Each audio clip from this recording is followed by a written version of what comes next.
Stained Glass and the Sunshine Carvers Club share a facility in the Hobby Center at the southwest corner of Venture Out. They're the only clubs that share a facility. Both of these clubs, and especially Stained Glass, are growing and are in need of more space. As you can see in these clips, space is severely limited and the conditions pose a safety and health hazard as both clubs use sharp tools, saws, grinders, and kilns. Parking is also severely limited as several clubs, the dog walk and the car wash, share the same area. We hope the following discussion will educate you and answer your questions as to the need for a new facility for Stained Glass.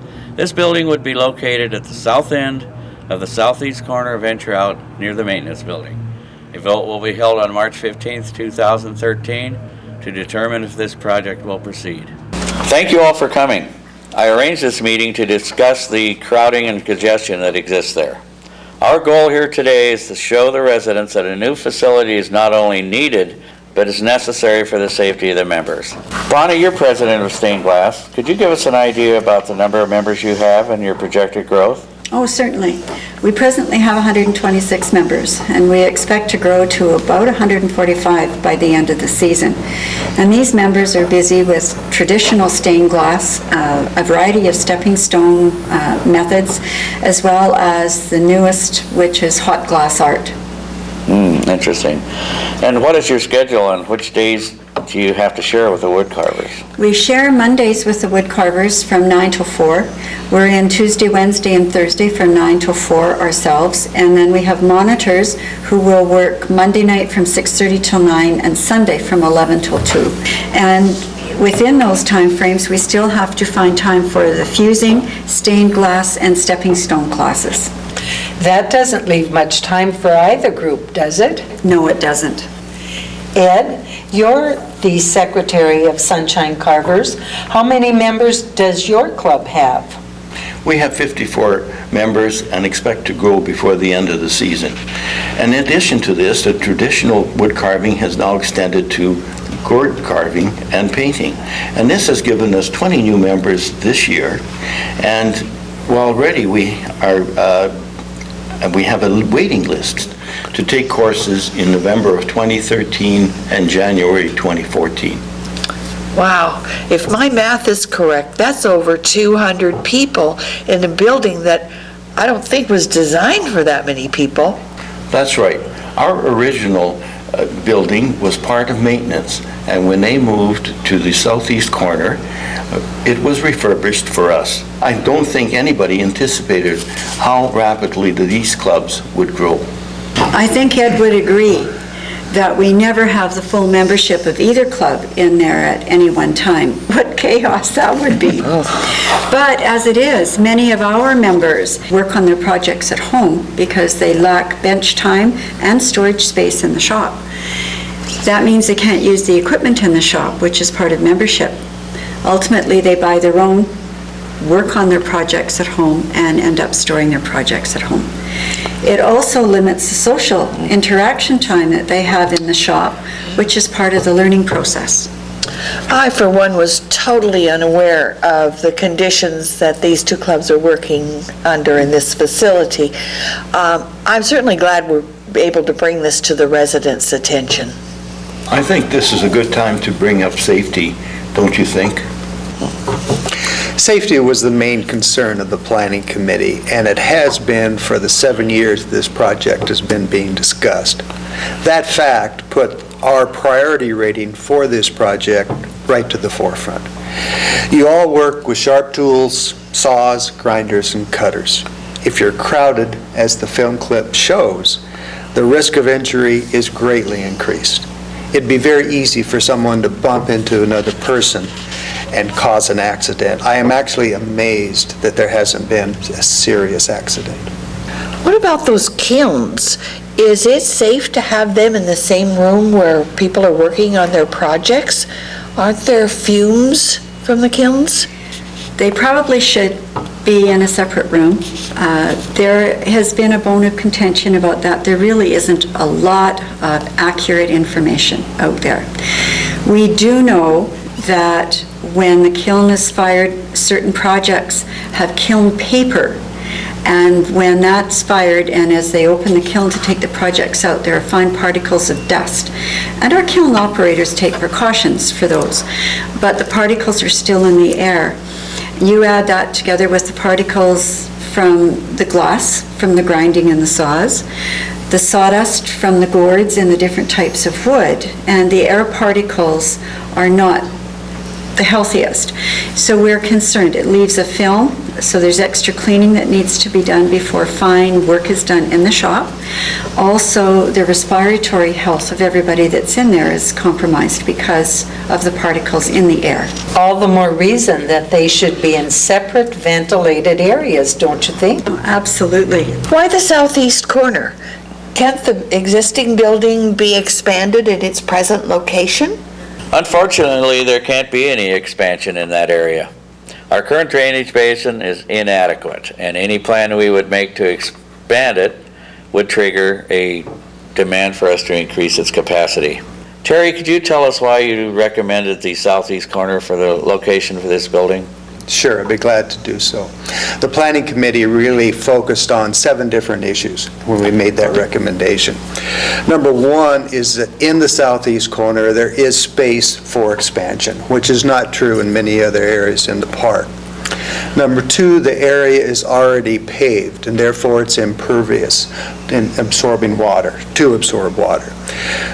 That fact leads to number 3, in that if you put a building on a surface that is already impervious, it really doesn't change the draining situation at all. Number 4 is the waste that are produced by the stained glass people require disposal, and there is disposal very close there, both liquid and dry disposal availability right there in that corner. The 5th reason was that that particular location is the least likely to interfere with any of the items that are being considered in the long-range plan. The 6th item was parking congestion. It'll be somewhat alleviated in the southwest corner when we take one of the largest clubs out of that corner, and also there is parking space in the southeast corner for the stained glass folks. And the last reason, and probably the most important one, is the stained glass people themselves have indicated that space, that place in the park is probably optimal in meeting their needs. I understand that there needs to be a new fire hydrant installed and backflow work and dry well work. Is that included in this project? Indirectly. The hydrant pressure in that area is insufficient to meet the needs of that area and also of the units that are adjacent to that area. The backflow work is work that could have been done when we were doing other projects in the park. For example, the front gate project, but the city chose not to make an issue out of it at that time. This work will have to be done eventually. And even if we don't do anything now, this work will have to be done eventually. It'd probably be much less expensive to take care of it now rather than later. The drywall requirement was added just very recently by the city, but has added to the expense of the overall project. I guess that brings us to the cost of the project and the possible assessment that needs to be made to bring this much-needed project to fruition. Under the terms of the ballot being proposed for March 15th, 2013, the condo board would be authorized to spend up to $400,350 on a project to provide for a new stained glass building to be located in the southeast corner of Venture Out. This sum would be offset by additional funding in the amount of $62,000 from the Venture Out Social Board and $76,000 from the Reserve Fund, specifically to fund the fire hydrant, fire line, and dry well. Bev, has the Social Board agreed to this funding? Yes, a motion was passed last season that would make available these funds for this project. Well, that would bring the total net cost of this project to $262,350. The cost of the building alone would be $204,000. The additional monies would be site preparation, infrastructure for the building, and landscaping.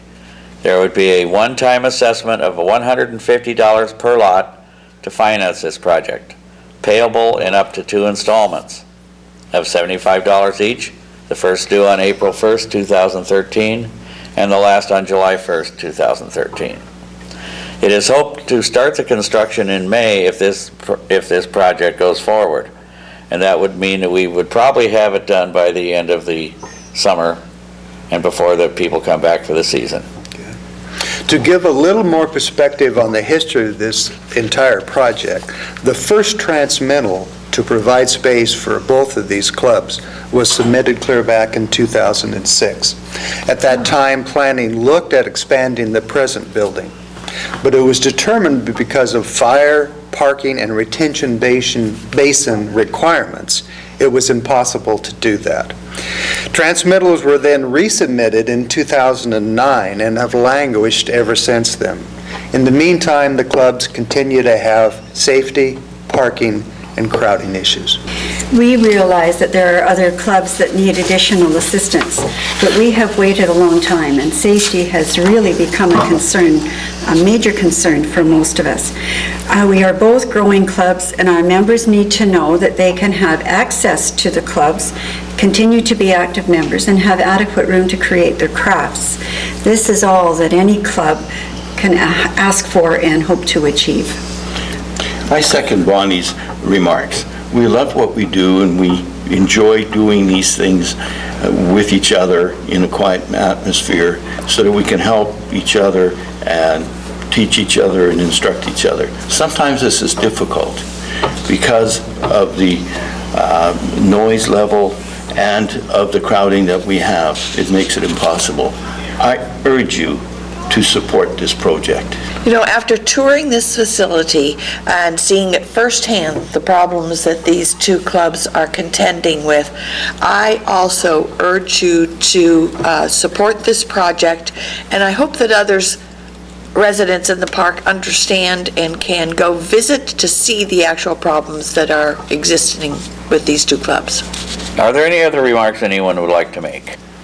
I would like to, on behalf of the Stained Glass Club, really thank the condo board, the social board, and planning committee for recognizing the need of both clubs, for taking this project to this level. The Sunshine Carvers also thank you for watching and listening and considering our plight. We are only two clubs of many clubs here, and everybody feels that they have special needs. We thank you for considering us for your vote. In closing, we'd like to remind everyone that if this project is completed, we will have a new, up-to-date building for future use. It is planned to start the project, if this is approved, in May. So hopefully the construction will be finished by the time the season starts. The wood carvers will have the existing building, which can be modified without extensive and expensive renovation costs. And it may provide space for other uses such as evening meetings as needs arise. Thank you for your attention. It's up to you to decide whether we go forward with this project. Consider the future needs of Venture Out, and the future of the great park we call home.